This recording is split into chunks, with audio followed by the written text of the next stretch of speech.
안녕하십니까, 정상교입니다. 여러분들 어떻게 추운데 잘 지내고 계십니까? 자, 오늘 또 지난 시간에 이어서 이제 대승경전의 세계, 바로 이 법화경에 대한 말씀을 계속 드리도록 하겠습니다. 지난 시간에 제가 법화경에서는 바로 부처님께서 바로 여러 가지 이렇게 그 가르침의 형태가 있는데, 뭐 소승이다, 대승이다, 뭐 이런 게 있는데 그것은 다 방편일 뿐이다. 부처님 법안에서는 그냥 오직 하나의 가르침, 즉 일불승, 승이라고 하는 건 이제 우리가 대승 소승할 때 그 탈승자죠, 그죠? 그래서 오직 하나의 그 어떤 그 가르침만 있을 뿐이다. 라는 말씀을 하셨다 그랬어요. 그래서 그 형식이 어떻게 되냐면 바로 부처님의 가장 뛰어난 제자 중에 한 분이신 지혜제일 사리불 존자께서 부처님께 이제 법을 청하는 모습으로 이제 나온다 그랬어요. 그러니까 이제 그 부처님께서 바로 이 법화경에서 매우 유명한 그걸 이렇게 이제 말씀을 하시죠. 바로 부처님께서 이 세상에 오신 이유는 제불세존 유 이일대사 인연고 출현어세 이렇게 나와요, 그죠? 바로 뭐냐면 이 모든 불세존들께서는 바로 오직 일대사 인연 한 가지 큰 일을 위해서 이 세계에 오신다, 이제 이 말씀을 하세요. 그러면 이 한 가지 큰 일은 바로 뭡니까? 우리가 대승불교 경전이잖아요, 법화경이, 그죠? 그러니까 바로 이 열애의 직연에 의해서 중생을 교화하고 열애의 직연을 펼쳐 보이고, 또 중생을 바로 이 열애의 지혜 속에 들어오기 위해서 깨닫게 하기 위함이다, 이렇게 말씀을 하십니다. 그래서 바로 과거와 현재와 미래의 이 시방 세계의 모든 부처님께서는 유일한 어떤 그 수단, 그 도구 태우는 것, 일승, 바로 일불승을 설하는 것이다. 그래서 제가 이제 조금 전에 말씀드린 그 부처님 말씀만 듣고 깨닫는 뭐 성문승도 있고, 그 다음에 대승에 가니까 또 보살도도 이렇게 사라고 하는데, 어느 것을 우리가 따라야 됩니까? 어느 것이 더 효과적인 부처님 말씀이 되겠습니까? 이런 의문이 생길 거 아니에요, 그죠? 그러니까 법화경은 바로 다 깨달음에 이르게 하기 위한 여러 방편의 비유일 뿐인데, 어찌 거기에 성문승이다, 뭐 소승이다, 대승이다 이런 차이가 있겠느냐? 바로 그러한 것은 왜 부처님께서 여기서는 요렇게 말씀을 하시고 저기서는 또 이렇게 설하셨을까? 그것은 바로 중생이 너무나 다양하기 때문에 그런 거예요. 각가지 욕망과 마음속 집착의 차이가 있다 보니까 그 부처님께서는 한 명이라도 더 깨달음에 이끌어야 되니까, 열애의 직연에 들어오게 해야 되니까 여기서는 이렇게 설을 해주시고, 또 저기 가서는 또 이런 모습으로 설했을 뿐이지, 그러다 보니까 부처님 말씀을 듣고 깨닫는 성문승도 있고, 또한 그런 말씀을 듣고 홀로 깨닫는 그 독각승도 있고, 우리가 벽지불이라 그러죠. 벽지불, 벽지 프라티에카, 요거로 소리 나는 대로 쓴 게 이제 벽지불인데, 어떤 그 연기법을 이제 홀로 깨닫는 뭐 이런 그 가르침도 있고, 또 뭐 대승의 어떤 그것도 있다 뿐인데, 이것은 그저 이름만 그렇게 다를 뿐이지 부처님 가르침은 오직 하나만 있다, 일불승이다, 이제 이 말씀을 이제 하시는 겁니다.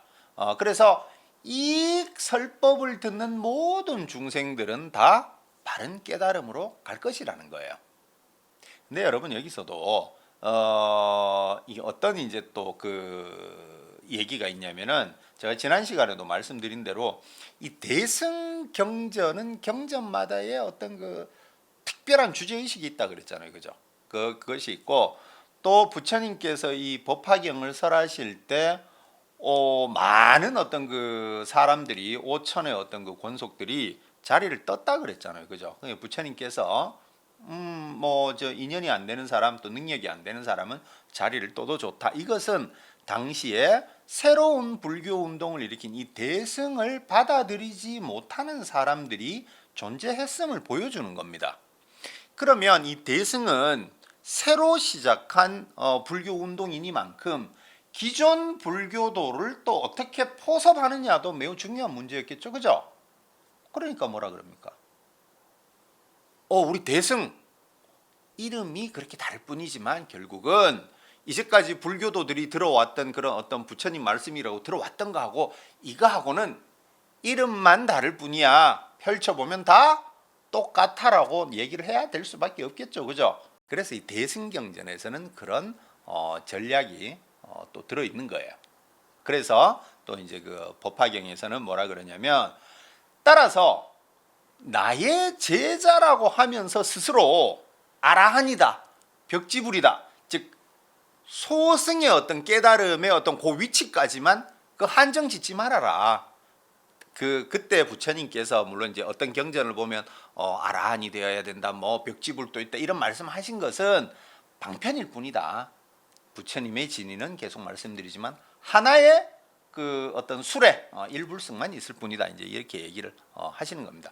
그래서 이 설법을 듣고 이해하면 모두가 미래에 부처님이 될 수 있다라는 사실, 즉 성불할 수 있다라고 하는 그거를 갖다가 강력하게 이 법화경을 이제 선언을 하는 겁니다. 즉 기존에도 많은 불교 경전이 있고 부처님 말씀이라고 있지만 그것을 보던 사람한테 이 법화경의 가르침을 하면 사람들이, 기존 불교도들이 조금 놀랄 수도 있잖아요.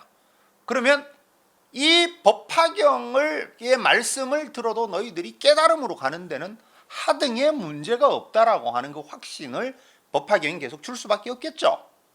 그러니까 이런 강력한 믿음을 가지고 너희들이 와라, 따라와라, 그러면 너희들은 다 성불할 수 있을 것이다 라고 하는 그 자신감을 갖다가 또 법화경이 계속 보이고 있는 겁니다. 그리고 또 뭐라 그러시냐면, 사리부라, 너는 마땅히 알아야 된다. 내가 세운 본래 서원은 일체 중생이 나와 똑같이 되는 것이다. 딱 이렇게 얘기를 하십니다. 여러분 그 생각을 해보십시오. 우리가 물론 우리가 이제 일반적인 불교 이론, 뭐 누구나 뭐 부처가 될 수 있다 이런 얘기 많이 하잖아요, 그죠?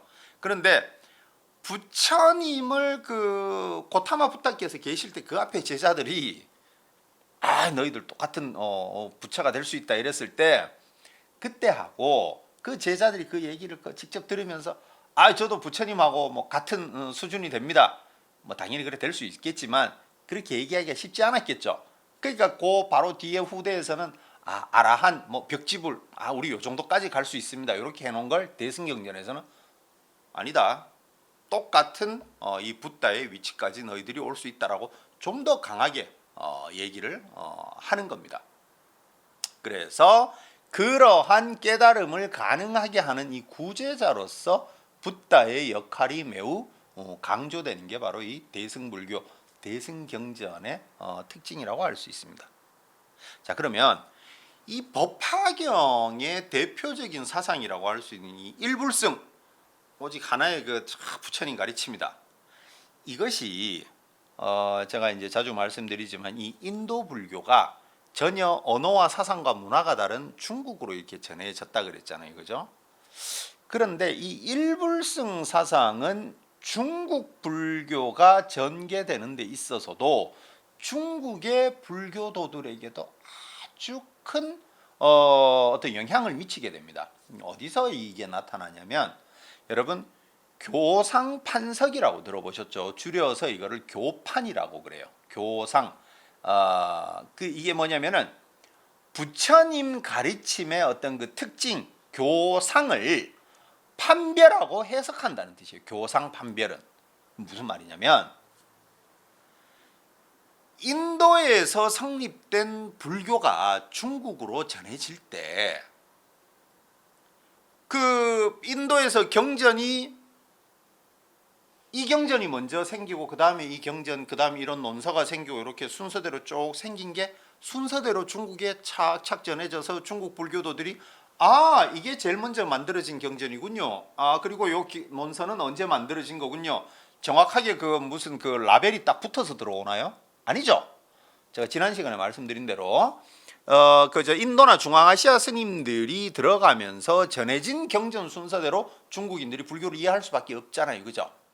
그렇게 됐을 때 이제 어떤 그 중국인들에게 문제가 생기냐면은 그 인도의 경전들이 이렇게 많이 전해진 어느 시점에 이렇게 보니까 뭐 쉽게 말씀드려서 불교 사상은 인도 안에서도 매우 다양하게 발전되고 전개되고 발전이 돼요.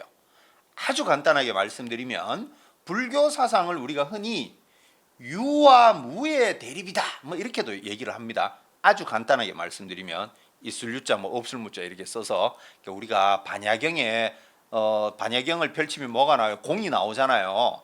색즉시공 공즉시색 이렇게 하잖아요.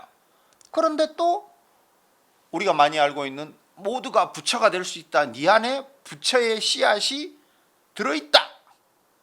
이거하고 모든 게 공이다 하고 좀 이론적으로 하여튼 양립하기가 좀 복잡합니다. 하여튼 자 그러면 이러한 경전들이 인도에서 만들어진 순서대로 중국으로 전해진 게 아니라 뒤죽박죽돼서 이 순서가 헝클어진 채로 중국에 딱 들어왔어요.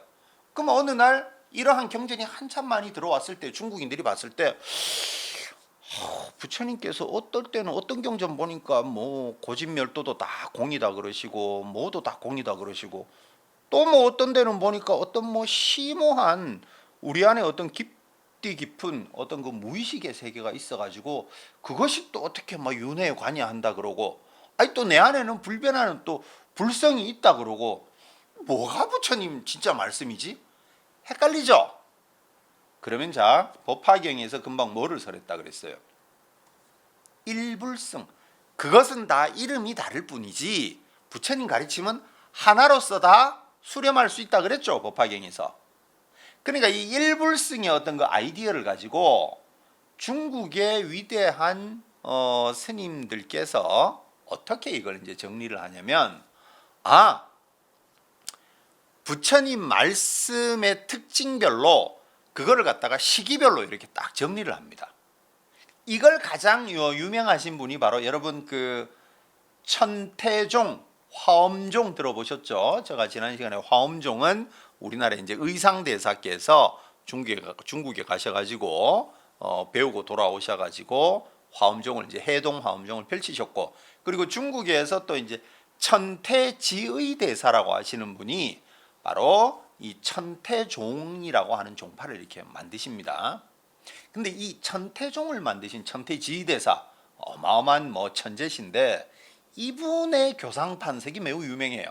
이분이 뭐라 그러시냐면 처음에 부처님께서 어떻게 하셨냐면은 바로 화엄의 세계를 탁 설하셨다 이제 이렇게 얘기를 하십니다. 그런데 화엄의 세계를 딱 설하시고 나서 그 다음에 아함경에 나오는 기초적인 이제 불교교를 이제 설하셨다. 그 다음에 대승의 여러 말씀을 설하시고 나서 그리고 반야경에 나오는 이런 공에 대한 말씀을 설하셨다. 그리고 이제 법화경과 열반경을 설하시면서 전체 이 부처님의 교법이 이렇게 수준별로 또 시기별로 이렇게 정리가 된다라고 하는 이 교상 판석을 이렇게 천태지의 대사께서 하신 게 또 유명해요. 다른 교상 판석도 있지만 자 그러니까 이건 뭐예요? 결국은 뭐 공을 설하든 뭐 대승법을 설하든 또 저기 뭐 아함의 법을 설하든 간에 그것이 비록 조금씩 또 차이가 있는 것 같아도 결국 이건 다 뭐다? 법화경에서 설하시는 일불승의 아이디어처럼 결국은 하나의 부처님 말씀인데 이렇게 그 때에 따라서 부처님께서 이렇게 다르게 설하신 거다라고 해석을 하는 거예요. 정리를. 그러니까 이 교상판석은 엄밀한 의미에서 지금 현대의 학자들이 분류하고 어떤 고고학이나 문헌학을 바탕으로 해서 인도 불교에서 어떤 경전이 언제 만들어지고 언제 유통이 됐다 정확한 어떤 그 근거를 가지고 본 건 아니죠. 이러한 문헌학적 해석은 아닌 거예요. 하지만 당시에 여러 모습을 가진 내용의 특징이 상당히 또 다를 수 있는 불교 경전이 많이 들어왔을 때 당시 중국인들로서는 어떻게든 이러한 이론의 차이를 극복하면서 불교를 이해해야만 됐고 그랬을 때 그 이해의 틀로서 만든 것이 바로 이 교상판석인 거예요. 자 그러면 여기서 여러분 이 일불성 아이디어는 이렇게 이제 중국 불교도들이 불교를 이해하는데도 중요한 또 이제 그 기반으로 이제 작용을 했다라고 했는데, 저 언제도 그 말씀을 한번 드렸어요. 이 불교 철학이라고 하는 것은, 불교 사상이라고 하는 것은 사실 이 초기 불교, 그 다음에 이제 대승불교, 이 두 개를 통합해서 하나로 이렇게 딱 볼 수 있는 그러한 그 시각을 가지고 불교를 하나로 딱 봐야겠다, 이러기는 쉽지가 않습니다. 불교라고 하는 것이 워낙 그 광대한 지역에 펼쳐졌고, 우리 저쪽 서남아시아 쪽 빼고는 불교가 다 전해졌잖아요, 아시아에. 그죠? 그리고 굉장히 긴 시간, 인도라고 하는 것 자체도 이미 그 거대한 대륙인데, 거기에서도 다양한 그 이론이 있다 보니까 그 부파불교가 그래 생긴 거 아니겠어요? 근데 그것이 또 중국으로 전해지고 이러다 보니까 굉장히 다양한 그 사상적 색채를 띱니다. 그걸 하나의 어떤 그걸 가지고 야 불교는 이거야 라고 하는 게 상당히 쉽지가 않습니다. 그래서 중국 불교도들은 이런 이제 교상 판석을 또 했던 것이고, 또 하나는 그런데 인도에서 나온 대승불교 경전 자체가 바로 이 교상 판석을 해설하는 경전이 있어요. 그러니까 경전 자체에서 부처님 말씀을 분류를 하는 경전이 또 있습니다.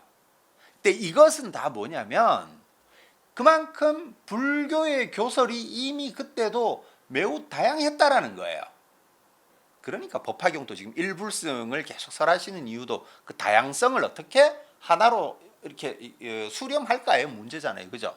그러면 이러한 것이 경전 자체에 나타난 게 바로 우리가 이제 다시 복습해 보죠.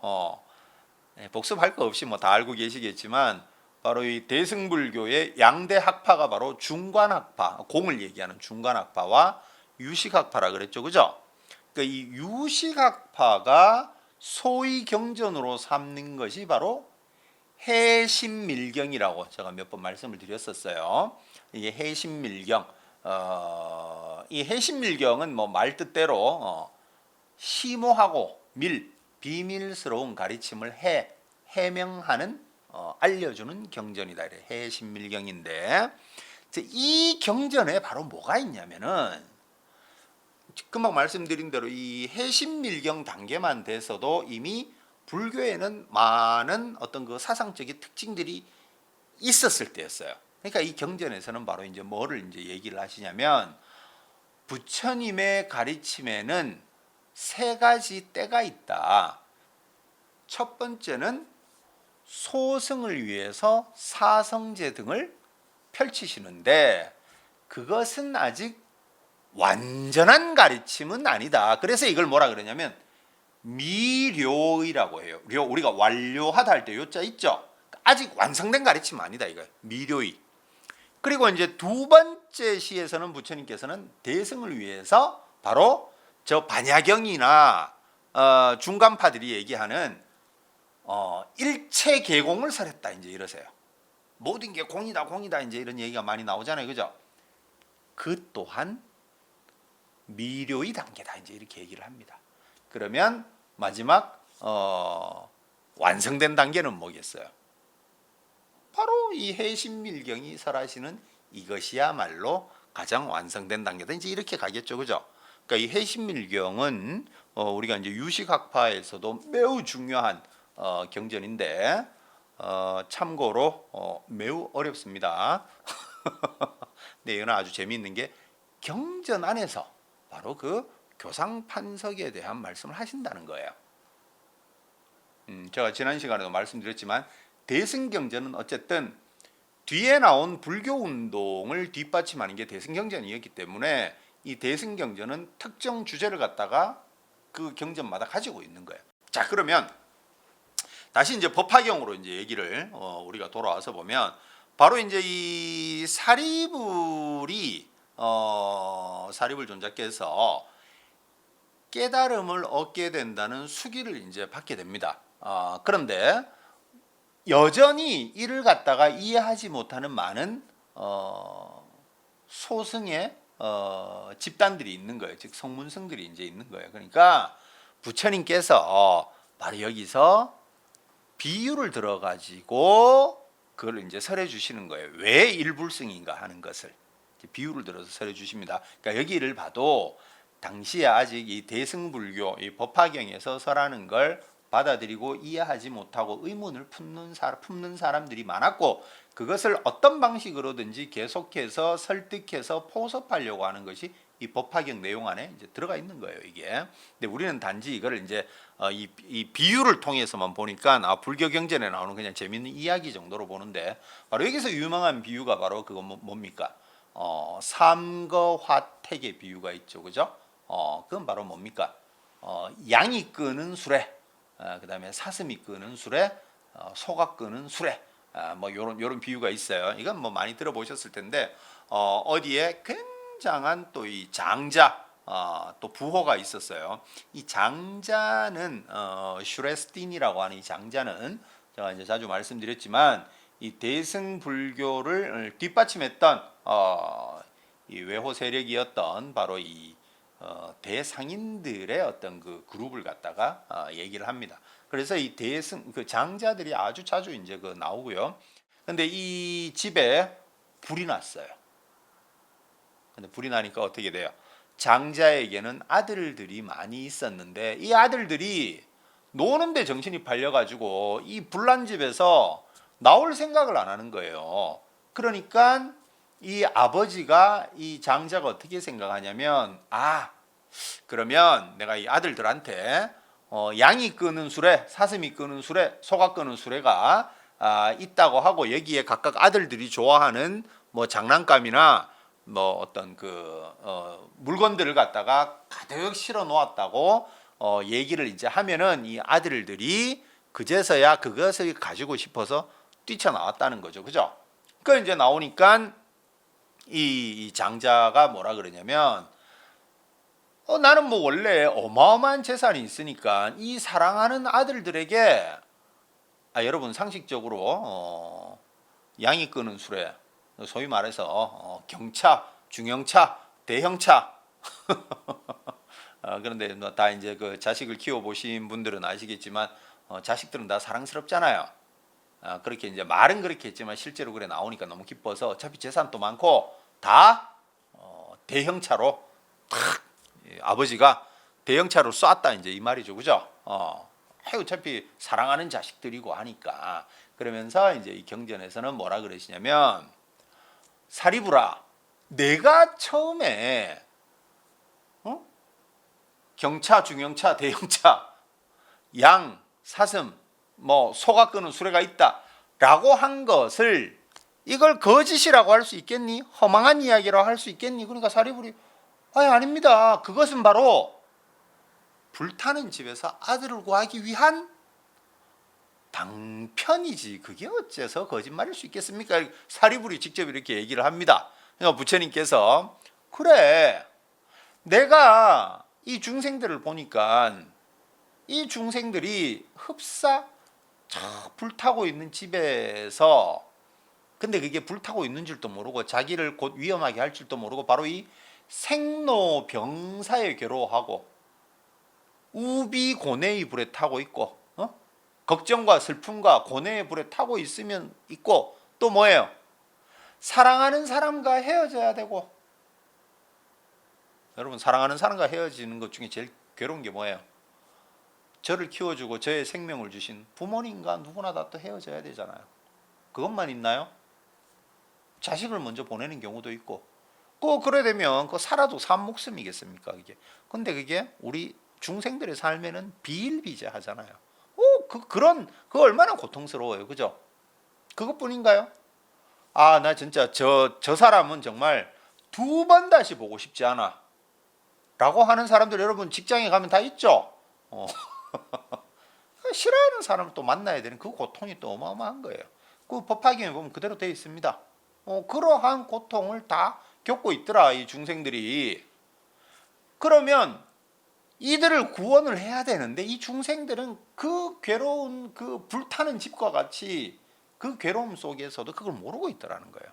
그래서 부처님께서 생각하셨을 때 그저 부처님의 어떤 고매한 말씀만 가지고 부처님 내가 열애는 이렇게 깨달았기 때문에 너희들도 이러한 어떤 그 고매한 말씀만 가지고 부처님 말씀 믿어라 이러면은 아까 전에 아들들이 그저 노는데 정신 팔려서 집이 불타고 있는데도 안 나오고 있었다 그랬죠.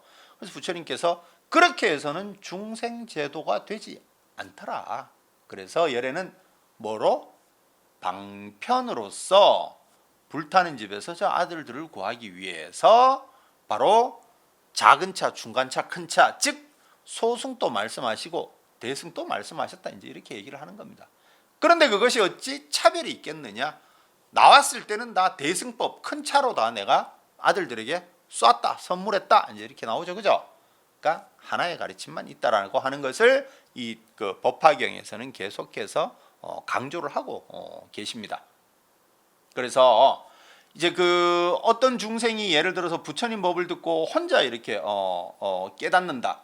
그렇게 하면 이 자는 독각 영각승인데 이 자도 부처님의 대승법을 깨닫고 그 다음에 부처님 법을 듣고 즉 성문승 또 이 대승법을 갖다가 다 이렇게 배울 수가 있고 그래서 이것은 거짓이 아니다라고 얘기를 하시는데 아니 그러면 이제 또 이런 의문이 있을 수 있겠죠.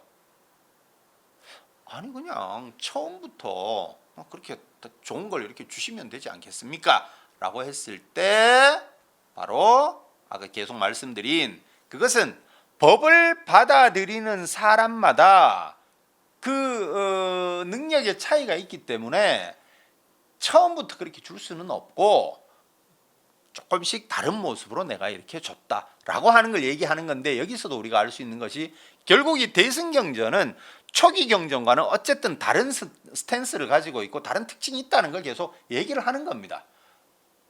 그럼 왜 대승법이 그 초기 경전에는 있지 않습니까? 이런 얘기인 거잖아요. 그죠? 왜 그때 거기에는 있지 않았는데 우리는 왜 대승법을 지금 믿어야 됩니까? 이제 얘기를 하는 거예요. 그런데 그것은 너희들의 어떤 그 근기가 또 다르고 하니까 지금 이렇게 얘기하는 거지만 그렇다고 해서 이것이 거짓되고 허망된 것이라고 봐서는 안 된다라는 얘기를 아까 전에 내가 처음부터 대승법을 줄 수 있었는데 이렇게 그 뭐 양이 끄는 술에도 얘기한 거를 허망하다고 할 수 있겠니? 그랬을 때 그렇게 볼 수 없습니다. 이렇게 얘기했잖아요. 그래서 이 얘기를 이렇게 하는 겁니다. 그리고 우리가 이러한 그 경전의 말씀을 믿고 우리가 종교적인 어떤 신심을 내기 위해서는 무엇보다 또 뭐가 있어야 돼요? 신심, 믿음이 있어야 되겠죠. 믿음, 그죠? 그러면은 이 대승경전에서는 바로 이 경전의 말씀을 믿어야 된다라고 하는 것을 계속 어떤 식으로 또 강조를 하냐면은 이 경을 비방하고 이 경을 수지 독송하고 이 경을 전하는 사람을 천대하면 그 죄보는 매우 클 것이다라고 하는 것을 법화경은 계속 지속적으로 얘기를 하십니다. 그러니까 이게 뭐겠어요? 다시 또 이제 현실로 좀 돌아오면 대승경전은 그만큼 이 경전이 받아들여지지 않을 때 상황도 같이 얘기를 하는 거예요.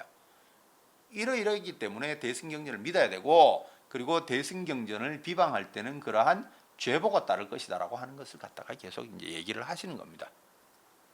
자, 그리고 또 하나 재미있는 것은 뭐냐면 이제 그 신해품, 바로 이 믿음을 얘기하는 이 신해품에 보면 사리불께서 이제 수기를 너 이제 그 성불할 것이다 이 수기를 받는 것을 보고 같은 그 부처님의 그 제자들 있죠. 수보리 존자, 마하가전년, 마하가섭, 마하목건년 이런 그 부처님의 제자들이 그 법화경에 이렇게 등장을 해요. 근데 이제 이분들이 뭐라 그러시냐면, 우리가 무상법을 깨달아 가지고 열반을 얻었다고 생각했는데, 아직 우리가 좀 부족하네. 이제 이런 얘기를 또 이제 신의 품에 보면 이렇게 쭉 이제 하시거든요.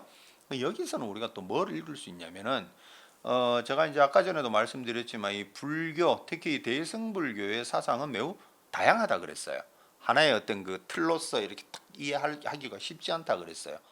부처님의 10대 제자들이 나는 공과 무상만을 깨달아서 열반을 얻었다고 생각했는데 그건 아직 부족하구나. 그러니까 여기 이 법화경에서 뭐라 그러는 거예요?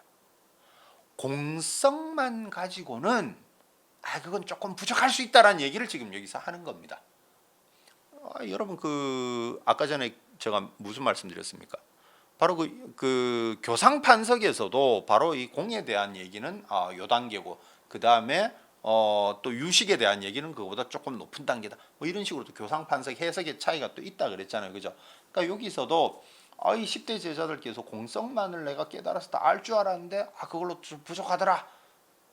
부처님께서 더 가르쳐 주십시오. 이제 이런 얘기를 하는 거는 공성만 가지고는 당시에 조금 허무적으로 이렇게 허무주의적으로 또 빠지고 오해하는 사람들이 있으니까 바로 이 법화경은 열애 수량품에서 열애께서는 과거나 현재나 미래까지 늘 상상을 초월하신 그 어떤 수명을 가지고 존재하신다. 유적 경향이 강하다 보니까 이 법화경은 공성에다가 또 유적 경향까지 더 포함해서 얘기를 하는 게 이 신의 품에서 우리가 또 엿볼 수 있는 법화경의 특징으로 볼 수 있습니다. 자, 그래서 이 비유가 또 이제 어떤 게 나오냐면 바로 이 법화경은 아주 뛰어난 비유가 많이 나오잖아요, 그죠? 불교에서 우리가 대표적으로 유명한 그 비유가 많이 나오는 것 중에 아까 전에 이제 그 불타는 집의 비유, 그죠? 삼거 하택 비유도 있고 또 뭐가 있습니까? 바로 이 성경에도 이 불교가 영향을 준 걸로 또 뭐 이렇게 회자되는 이 장자궁자 비유가 있죠, 그죠? 그 가난한 아들이 사진이 부자 아버지 집인 줄도 모르고 이렇게 왔다가 결국은 자기가 그 이 장자 이 부잣집의 아들임을 이제 알게 돼서 뭐 그 재산을 다 물려받는 이런 얘기 있죠, 그죠? 그게 뭡니까? 이 장자의 즉 부처님의 어떤 그 일승법을 이 아들은 몰랐지만 결국은 그걸 다 받게 되어 가지고 성불의 길이 열린다. 이걸 갖다가 이제 장자궁자의 비유해서 또 보여주는 겁니다. 조금 다른 얘기인데 그 불교 경전에서 이런 그 엄청난 비유가 많이 나와요. 많이 나오는 이유는 인도 문명 자체가 어떤 것을 설명할 때 우리가 이것을 단순히 그냥 재밌는 얘기로만 이렇게 보지만 인도인들은 무엇을 그 설득할 때 굉장히 그 어떤 그 설득 방법, 대화 방법을 굉장히 많이 발전을 시켰습니다. 그것이 바로 제가 언젠가 말씀드린 적이 있는데 바로 그 논리학의 발전으로 나오는 겁니다. 나는 뭐라고 딱 주장을 하잖아요, 그죠? 그럼 그 주장은 중요한 게 그 주장이 중요한 게 아니라 주장을 뒷받침할 수 있는 이유가 중요한 거잖아요. 이유가. 그렇기 때문에 나는 이렇게 주장해. 이게 중요한 거잖아요. 그죠? 주장은 뭐든지 할 수 있죠. 그걸 뒷받침할 수 있는 이유가 중요하죠. 그럼 그 이유를 현실적으로 이해할 수 있는 예를 들자면 이렇기 때문이야. 예시가 중요하겠죠. 그죠? 이게 아주 그 기본적인 이제 뭐 인도 불교에서 말하는 논리학의 기본 구조인데 그 예시가 바로 뭐예요? 이런 비유인 거예요. 비유. 그래서 인도인들은 무언가를 설득하고 할 때 이 비유를 매우 중요하게 여기는 겁니다. 이 경전에도 이게 다 이렇게 인도인들의 사고가 그렇게 이제 반영이 되어 있는 겁니다. 그런데도 이제 불구하고 계속 이제 그 법화경에서는 무슨 말씀이 나오냐면은 그 많은 이제 그 성문들이 즉 이 소승의 어떤 그 제자들이 부처님 말씀을 잘 이해를 하지 못하는 모습들이 계속 나와요. 그러니까 부처님께서는 계속해서 여러 가지 이제 비유를 들어가지고 너희들이 깨달을 수 있다 이제 이런 걸 나타내고 그 다음에 또 이제 그 500 제자들한테도 부처님께서 이제 수기를 내려가지고 또 너희들도 또 깨달음으로 갈 수 있다 이런 거를 갖다가 법화경은 계속해서 나타냅니다. 그리고 이 성문승 즉 소승이라고 알려져 있는 이 제자도 사실은 원래 보살행을 엄청나게 행했던 보살이었다. 이제 이런 걸 갖다 이제 칭찬하시기도 하는 겁니다. 자, 그리고 이 법사품에 보시게 되면 이제 또 무슨 내용이 나오냐면 이 이제 대승경전들이 가지는 또 중요한 특징인데 제가 이제 조금 전에도 말씀드렸습니다만 이 80세로 수명이 다한 석가모니 불이 열반이 되신 이후에 불교 신행을 어떻게 할 것인가? 바로 그 중요한 것은 바로 법화경을 서사한 경전에 대한 공양과 예배 그것이 매우 중요하다. 이제 이렇게 나오는 겁니다. 그리고 또 하나 이제 법화경에서 또 중요한 게 바로 뭐냐면 여러분들 우리가 이제 어렸을 때부터 수학여행 가시면 꼭 어딜 가십니까? 경주 불국사 가서 석가탑, 다보탑 다 보시죠, 그죠? 바로 그 배치가 바로 어디서 나오는 겁니까? 바로 이 법화경 견보탑 품에서 나오는 거죠, 그죠? 그 보탑 그 탑을 바라보는 품에 나오는 겁니다. 즉 지금 이 대승경전이 설해질 때는 고타마 부타께서 이미 열반에 드셨는데 그러면 지금 이 설하시는 분은 누구시냐라고 했을 때 바로 과거 불인 다보열애께서 현재 활동하는 석가모니 불의 교설이 진정한 법이라는 것을 증명을 해주는 겁니다. 이 품에서, 이 견보탑 품에서 바로 그걸 증명을 해줘요. 그래서 이제 이 석가모니 불이 또 보탑 안에 들어가서 다보열애와 나란히 앉아 있다. 이제 이런 말씀이 이제 여기 나오는 거예요. 그것이 바로 다보탑과 석가탑이 그 불국사에 그렇게 조성된 이유가 바로 또 이제 여기에 나오는 것입니다. 자 그리고 또 이제 이 법화경에서는 이제 화엄경에도 이제 있습니다만 그렇다면 이 보살은 대승의 보살은 어떤 식으로 행동해야 되는가? 그것이 바로 이제 안락행품에 이제 또 그렇게 나타나고요. 그리고 열애의 수명은 끝이 없다. 왜?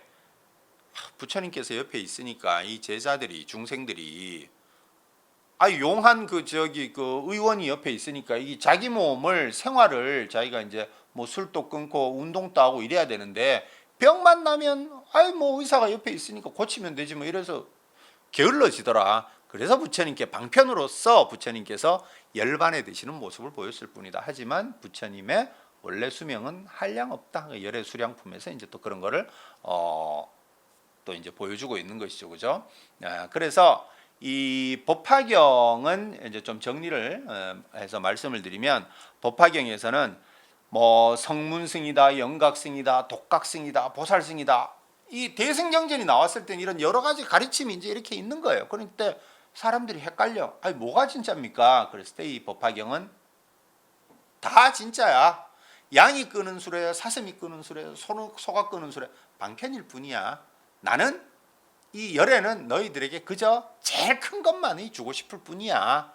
사랑하는 자식을 대하듯이. 그러니까 그것은 다 방편일 뿐이니까 너희들은 이 법화경을 한치의 흔들림 없이 믿고 또 믿어서 그 믿음을 가지고 이 경전을 나를 대하듯이 그렇게 이제 믿고 따라가라. 그리고 비록 고타마 부타께서 80세에 그렇게 이제 생명이 다한 걸로 보인 것은 다 그것도 너희들을 잘 이끌기 위한 방편일 뿐이니까 그렇게 생각하고 열심히 수행을 해가라 라고 하는 것이 바로 이 법화경이 그런 어떤 그 인도 불교사에서 가지고 있는 어떤 그 의미가 될 것이고 그리고 여기에 나오는 이 일불성 사상은 중국 불교에서 어떤 교상판석의 아이디어도 제공했다. 이렇게 정리가 될 수 있겠습니다. 자 그래서 여러분 오늘부터라도 물론 그 전부터 열심히 하셨겠지만 법화경 관세음보살 보문품 관세음보살님 잘 또 이렇게 칙명하셔가지고 좋은 일 많이 있길 바라겠습니다. 감사합니다.